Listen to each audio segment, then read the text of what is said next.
It is hard to believe that here we are, 8.5 years afterward, we're still going over this ground that has been, I think, fairly well and exhaustively plowed. First of all right, guys, so I'm going to ask you to stick around to the end or even just skip to the end, because there's something at the end of this video that was just mind-blowing for me. It left me sitting here with my mouth open. I think you'll be stunned too. If you haven't subscribed yet, please consider doing that. And if you enjoy this video, leave a like so I know what to continue putting out for you guys. I'll catch you at the end. So John Brennan thinks that the best thing to do right now is to let the investigation of him and Comey go because it's been 8 years. That's a strange take, considering we haven't heard that from him over the past 8 years where investigations of Donald Trump come into play. But that's to be expected, since he's the one being dragged over the coals now. I'm going to be honest, I don't really expect that Brennan or Comey, either one, will see any prison time or maybe not even any prosecution of value. But I do think it's possible that this is a bigger play that leads back to Obama and Hillary. We're going to keep an eye on it as it plays out and see where it goes and where the investigations take us. But I have a feeling that the play here is to get back to Hillary and Obama.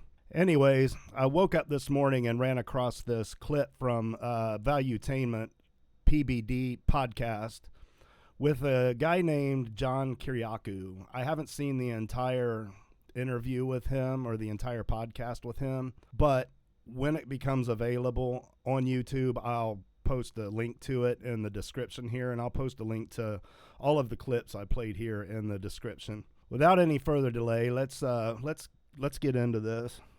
That story comes out with Comey and Brennan just yesterday.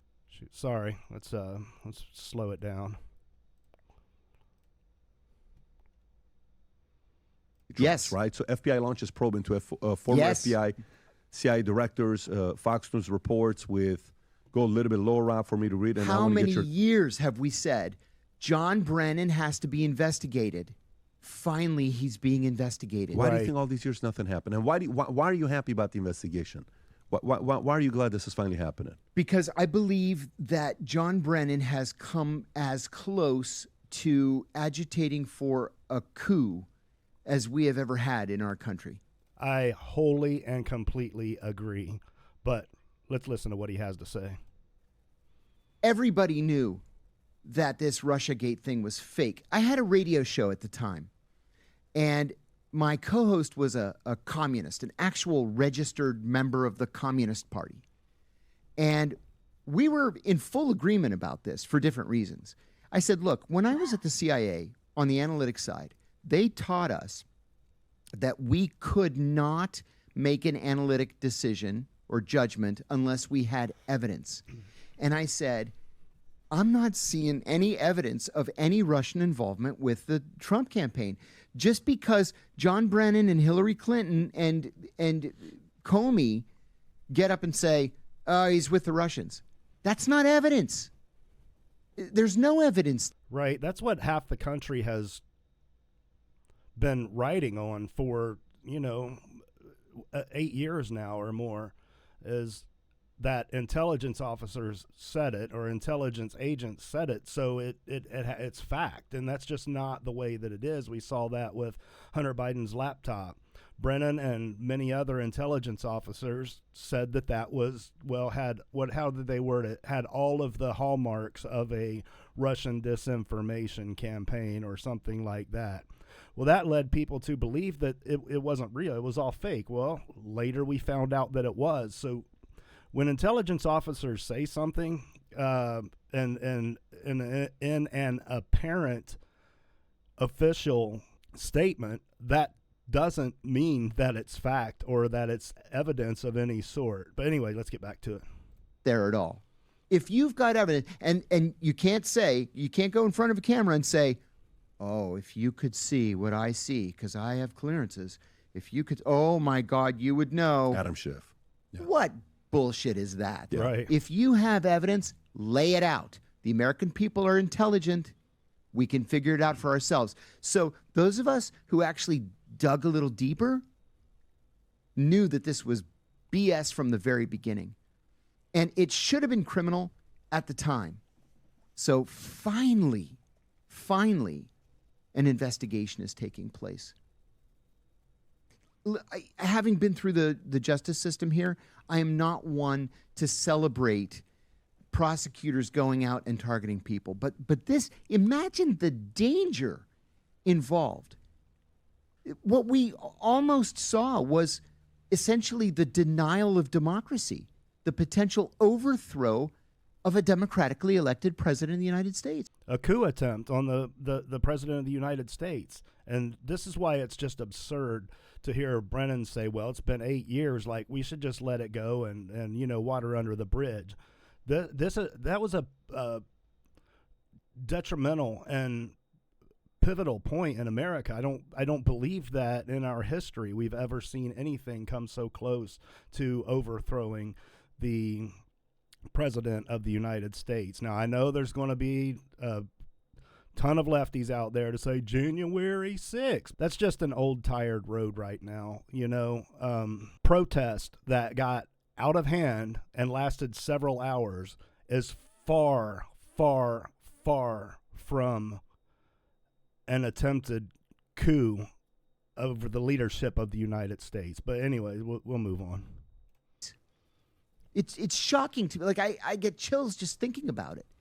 That's how close he came. Let me add one other thing. Talking about lawfare. The former U.S. attorney for the state of Utah in the first Trump administration very, very graciously agreed to be one of the signatories on a letter to President Trump asking him to pardon me. Tucker Carlson, Judge Napolitano, two former deputy attorneys general, and U.S. Attorney Holman. And what he said this on Fox, I think it was, the Kiriakou case was the template for the Democratic Party's policy of lawfare. I didn't realize it at the time. But when I was arrested, we got discovery from the Justice Department, 15,000 pages of classified documents. In that tranche, we found 3 memos.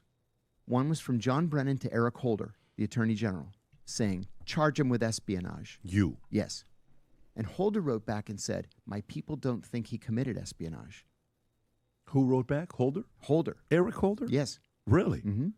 And Brennan wrote back again and said, charge him anyway and make him defend himself. That's documented? Holy crap. Yeah. It's still technically classified. It's not been declassified. But there it is. So this is a guy that I think was testing lawfare on me. He ruined me. I went bankrupt. I lost my wife and kids. I lost my job. I lost my freedom for 2 years. And they said, ha, it works. And then they went after Donald Trump. That's fair. I'm not familiar with with his actual case, the Kiriakou thing. This is the first I've heard of this guy, but information comes so fast and furious. It's impossible to keep up with everything. But this is fascinating. So what do you think is going to happen here? Do you think anything's going to come out? No. Yeah. Yeah. I agree. I hate to say. I know. But the part about the no is, here's where my no goes. So, it's like, wow, the reason why President Trump is, Epstein, because he's implicated. He's in it. I don't believe that. Well, no, but of of course I don't believe that. What I'm saying is that argument is out because the left would have used it against them the last 8 years. Exactly. And they would have had it. That's exactly right. And that's what we can all rest assured of, is that if Trump had any connection to Epstein insofar as the underage girls and all of the disgusting things that went along with that, the Democrats certainly would have dropped that out. They would have leaked it. It would have come out. No problem, because Epstein hung out with all of them. And they would have leaked it. Of course they would have done that too. And someone say, well, if they leaked it, no one would believe it. That's not true at all. If that was true and Trump was a part and they leaked evidence that was very persuasive in public opinion, Trump would have lost. He would have lost the 2024 election. And some people say that they couldn't just leak one name because they're all tied together. Everyone involved in the thing would rat each other out if one person was dropped. Now, I find that difficult to believe in the Trump case because they would have dropped it and then they would have leaked that out, and then they would have said to him, if he started dropping other names, they would have said, prove it. You need to prove it. And at least half the country would have never believed anything that he said or any evidence that he gave out, and he doesn't have any of the intelligence evidence to put out against anyone else. And if he would have been stopped from the presidency by that, he would have never had it. He would have never had the ability to bring out other names. So they could have isolated Trump in that, and they could have leaked him, and he would have most certainly lost the election, and we wouldn't be where we are today. So I just don't think it's true. I don't at all believe that it's true that he was involved in any of it. But so destroy him. So that's out. So then for me, it's maybe one of Trump's biggest allies, donors, money, somebody, and that was one of their favorites. Yeah, I got you. Don't worry about it. Sure. Okay, I believe that because Trump's a favorite guy, and he, Roy Cohen. Okay. Sure. Number 3 is holding people hostage because you got the intel blackmail. That's my number one reason why they're doing that. That's above most people's pay grade, that they don't know about this kind of stuff. So, okay. So they're not going to do that. So now, how much dirt has John Brennan have on the people that have helped Trump? How much to say, like, what are you guys doing? We're all in this thing. We're all pigs. So relax. Nothing ends up happening to him. Nothing ends up happening to Comey because they all have dirt on each other. Mm-hmm. If Comey was there for as many years as he was, and he's an ally of Hillary, and Hillary's not happy about what Comey did because Comey could have waited one more week. One more week. If you remember when Pfizer came out and said the vaccine is ready, 3 days after Biden won. If Pfizer could have announced that the vaccine is ready a week prior, Trump would have won, right? So, but there is a lot of timing, and Comey effed up a little bit for Hillary, if you think about it. Yes. But we know how dirty he is, and we know how much his tentacles are still everywhere. Do you really think they're going to be able to do anything for this guy? No. I don't know. I think a part of the timing is also interesting. So the moment Epstein comes out, biggest fumble of all time. Oh, shit, we got a distraction. We got to get the media to talk about something else. Yeah. You know what? Let's go after Brennan, and this is the time. Let's go after Brennan and Comey. Strategically, I get it. Strategically, I fully understand it. To distract the podcasters, the media, the X. I can see that, and I know a lot of people believe that's a distraction, and it very well may be. That may be the entire purpose of this whole Comey-Brennan thing. But another possibility, I don't know that it's a probability, but a possibility that I have considered is that by dropping the Epstein thing, and they had to know the negative pushback that was going to come about that, right? So they had to know that the people across the nation, regardless of Trump kind of dismissing it and all of that, they had to know that there was going to be pushback on that from the American people. It is possible let's say there's not a 0% chance that they dropped that because they didn't have enough solid evidence to pin anyone, but they know. See, what you know and what you can prove are two different things. And it's possible that Trump's administration knows that Comey and Brennan were involved with their intelligence agency with the Epstein thing, but they don't have the solid evidence to prove it. And that could be, just could be, why both things came out back to back, but we'll see. Community. Hey, what? Epstein, #1 trending topic? Oh, shit. Next story. I forgot about this. It happens all the time. And it happens very effectively. It does happen effectively, but I don't see that happening with the Epstein. I can't imagine that the American people, this is something that both the left, the right, everyone is in agreement on. We want the info on that. So I don't see it as being something that just gets forgotten or dropped. I don't think we're ever going to forget that, and I don't think we're ever going to let up pressure. And I hope at some point Trump changes his mind on that and goes back to it. I hope that happens. I don't know that it will, but we've seen it before when public opinion swings one way. He has a tendency to go back on what he has said.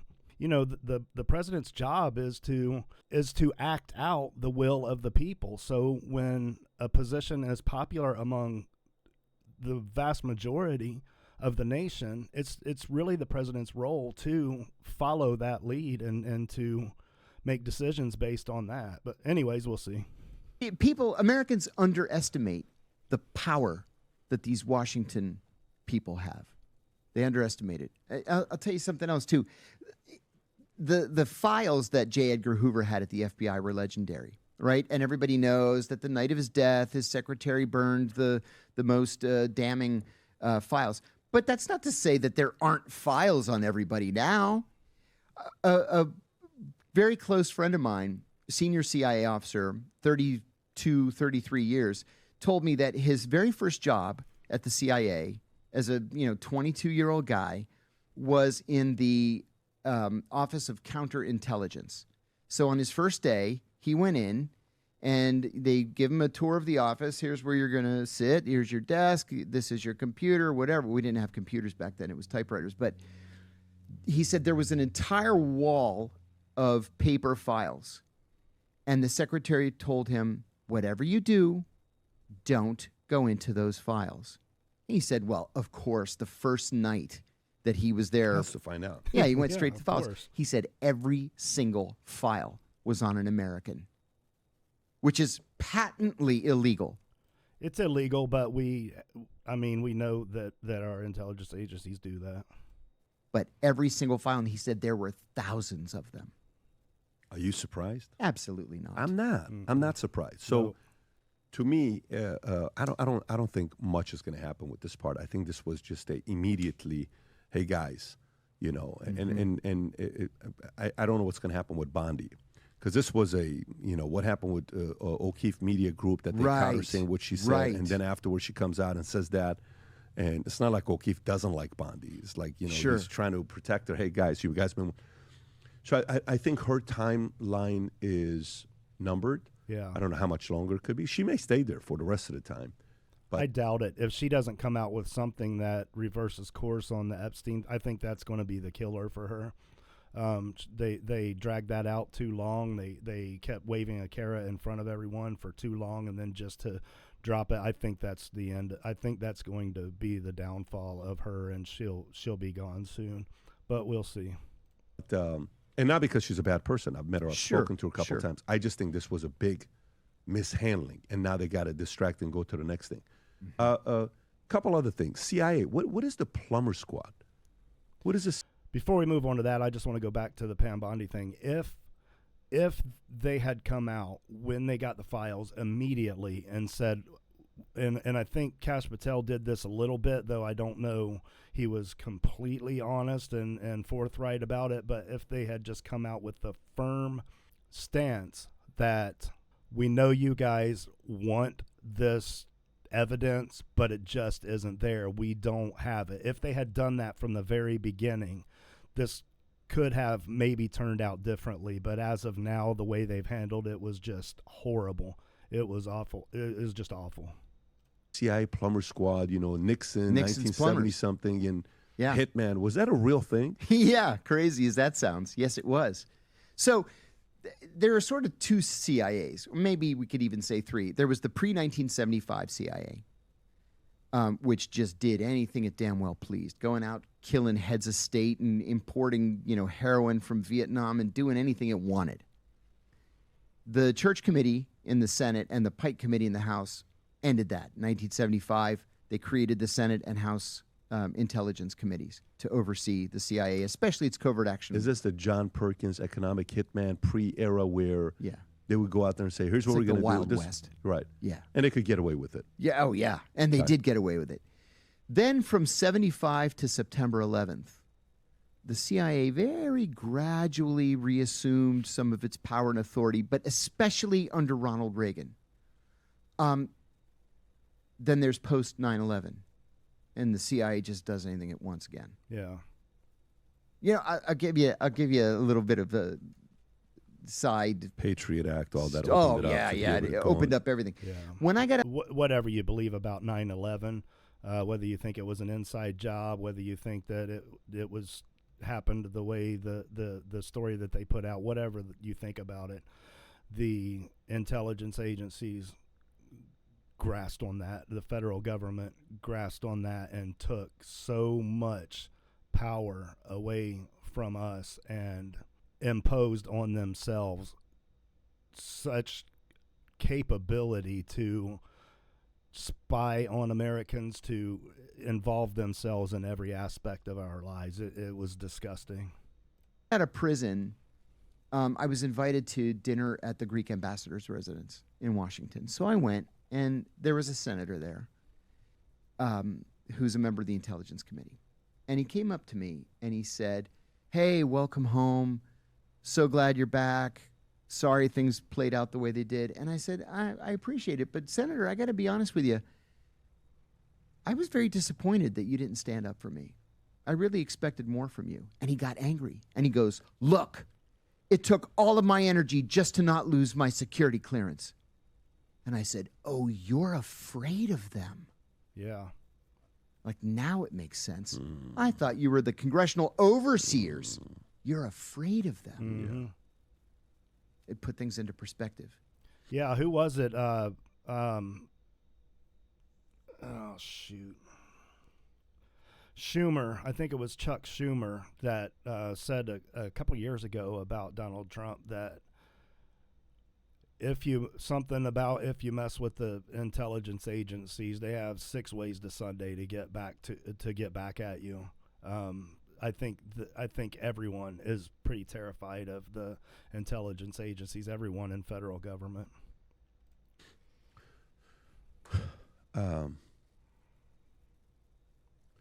Yeah. So, but to go back to this, the White House plumbers. Yeah. The unit that they had. Right. Actual fixers. Yes.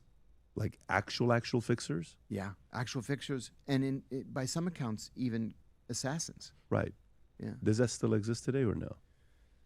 Well, you know, in a more formal way, I would have to say yes, because they've got organizations like Global, what do they call themselves now? Global Services or whatever, the Assassination Squad. And John Brennan used to do this the Tuesday morning kill list. Did you? Yeah, this is the thing that caught me in this entire interview. I was like, wow. So anyway, check this out. Hear about that? Mm-hmm. No. He would meet at the White House with CIA reps every Tuesday morning, and they would come up with a list of people to be killed that week. Jeez. John Brennan had a Tuesday morning meeting to go through with CIA who they're gonna kill that week. Yeah. What Unreal. an interesting meeting. Yeah. The Tuesday morning kill list meeting. I don't think anyone is surprised by that, but just to hear it confirmed, it's like, oh my gosh, no kidding.